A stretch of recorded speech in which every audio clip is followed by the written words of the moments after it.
watching S&B Outdoors. Discover the world around you.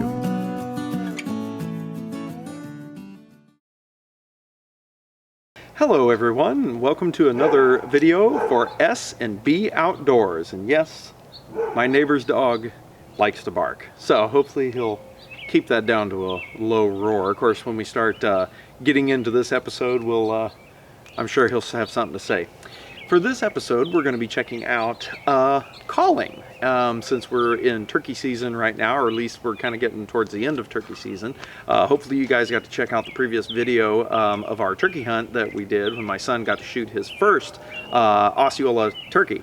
So I'll put a link, somewhere probably around in here to that description, so that way you guys can check that video out. But anyway, turkey calls. There's a wide variety of turkey calls out there, many different kinds. There's chalk boxes, which are the ones that you kind of do this with. There's the ones that you scratch. There's lots of different kinds. The one that I like the best myself is the diaphragm call, or the mouth call. The reason I like these so well is when you're out turkey hunting, a lot of times if you don't have a blind, like we had a blind which made it easy to film, but normally when I'm not filming I don't use a blind. I usually just sit on a tree and call, and I usually don't use decoys either. It just made it easier from filming because that way you don't accidentally move the camera or something and it startled the turkeys. It gives them something to kind of focus on, so that way as you're doing camera stuff, zooming and panning, it doesn't startle them. So normally when I turkey hunt, I'm just sitting on the tree. I have no decoys, no nothing. So with turkeys, when you call, they look directly at you. They know exactly where you are. So anytime that you can minimize movement is best. So using the chalk boxes and things like that, like I said, they're fine if you're inside of a blind, or if you have a lot of brush around you, or something that can hide that movement. If you can hide that movement, then by all means use them. They work very well. They're very easy for beginners to use, and they work great. Just make sure that you pull some brush, or have a blind, or something that can hide that movement because they can see it, or have some decoys out there. Give them something to stare at versus them staring at you, okay?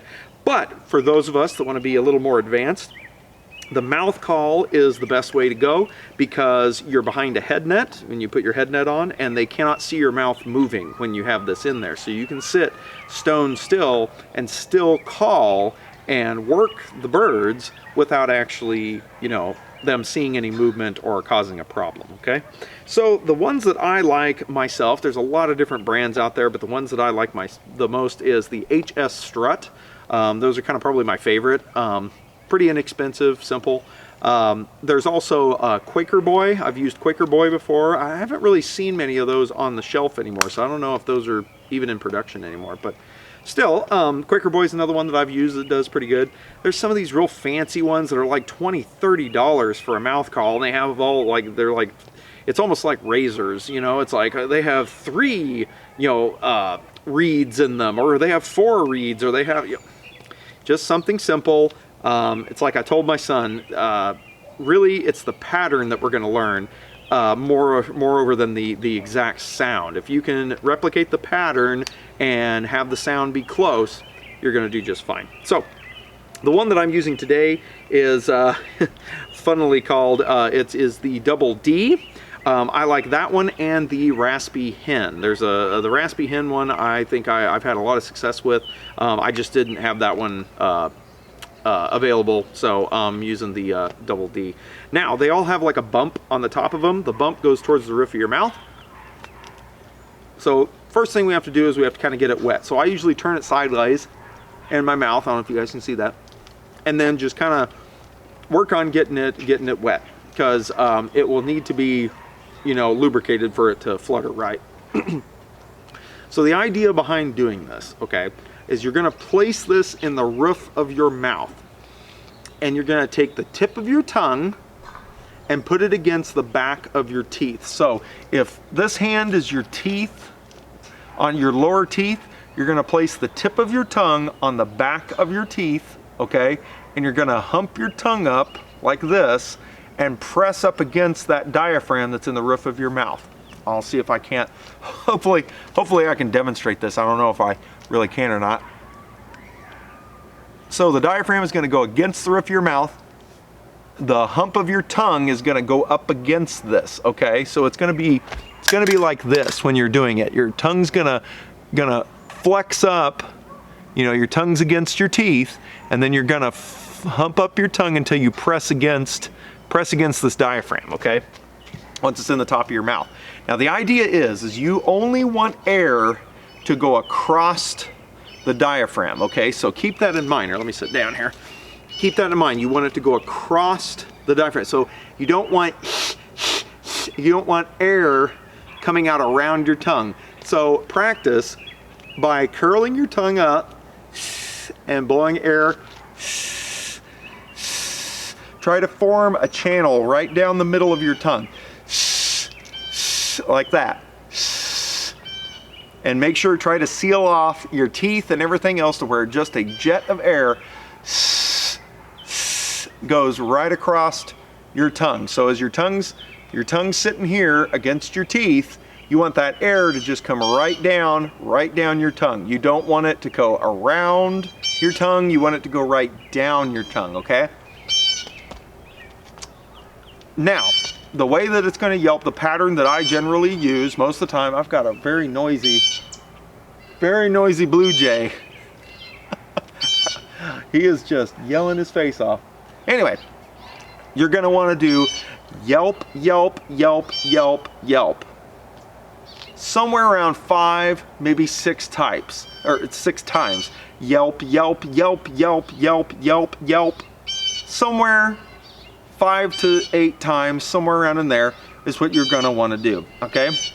In the beginning, you don't have to worry about putting or peeping or any of that stuff, just the pattern, okay? So here we go. Place it against the roof of your mouth. Maybe I can get it to stay. I don't think you can see that. But with the reed facing forward,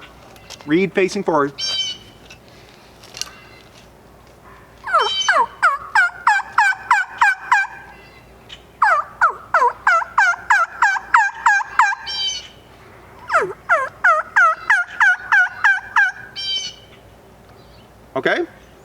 You repeat that pattern about 3 times, roughly. But that's how you do it. What I'm doing there is it's almost like saying 2, 2, 2, 2, 2, 2, 2. I'm letting the air go and then I'm stopping it, and then letting the air go and then stopping it. And how I'm controlling that is by either pressing my tongue hard against it, which will stop the air from going across it and it making a sound, and then I relax my tongue to let the air go back across it again, okay? Bye. Good riddance, loudmouth. Anyway,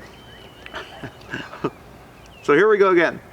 The reed forward, bump facing up. The tip of my tongue against the back of my bottom teeth.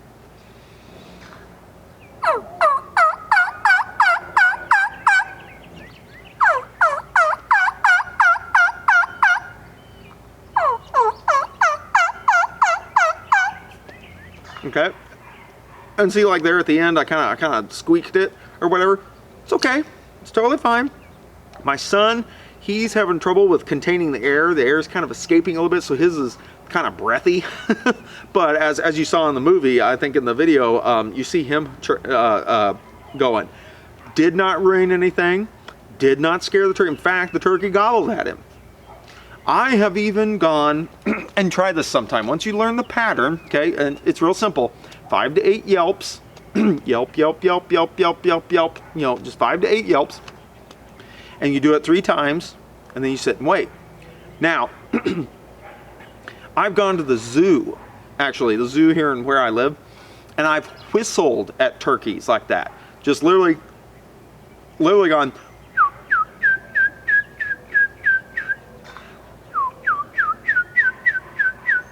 And I have literally had herds of the turkeys at like the petting zoo start gobbling and strutting and gobbling and stuff. If it's like this time of the year when we go to the zoo, especially this time of the year, you know, when it's mating season, they gobble and they go nuts. And I've literally pulled crowds messing with these turkeys. So like I said, it's not so much the sound. Everybody thinks that, oh, I got to sound exactly like a turkey.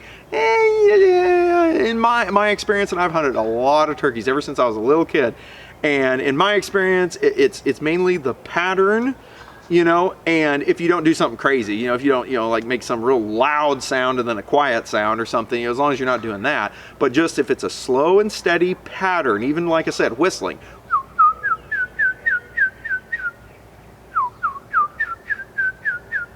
Even if it's just a slow, steady pattern and it's a whistle, they will gobble at it and they will come to it. I promise you.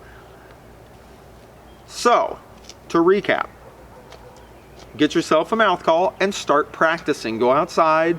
I'm outside my backyard. I'm sure my neighbors are going, what is he doing? But all my neighbors know that I hunt and fish, so I think they'll just ignore it. But anyway, get outside and give it a shot. You know, try this out. The only way you're going to get good at it is if you just start doing it, okay?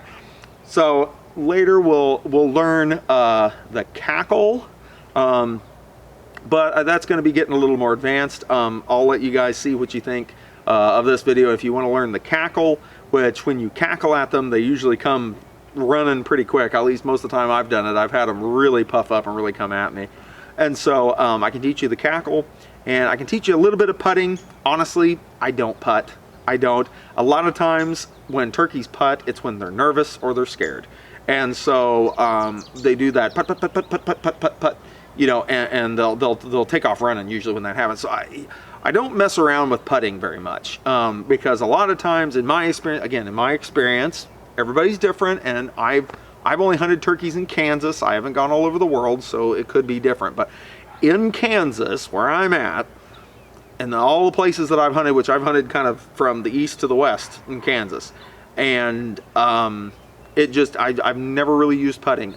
If I've putted at them, they've usually gotten shook up and go, you know, run off or go away. I've never really called them in by putting. It's always been what I'm teaching you. Just do this and get good at doing the pattern, making the sound consistent, you know, where it's not just, you know, volume levels like this.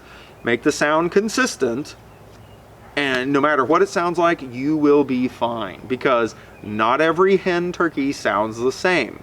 And if you have a buddy with you, makes it even better. In fact, we went out a second time and my son was able to bag a great big turkey. I wish I had a camera with me, but a great big one, because I was calling and I was the only one calling, and the turkey just would not come down the row. But then I had him start calling, and it sounded like there was two of us because he sounds different than me. Well, then here he came down because, well, hey, there's two girls now. Well, I got some ducks coming in.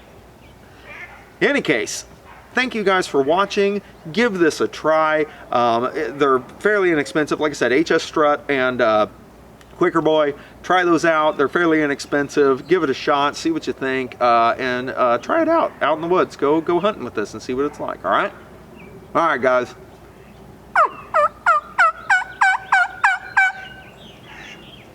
We'll see you next time.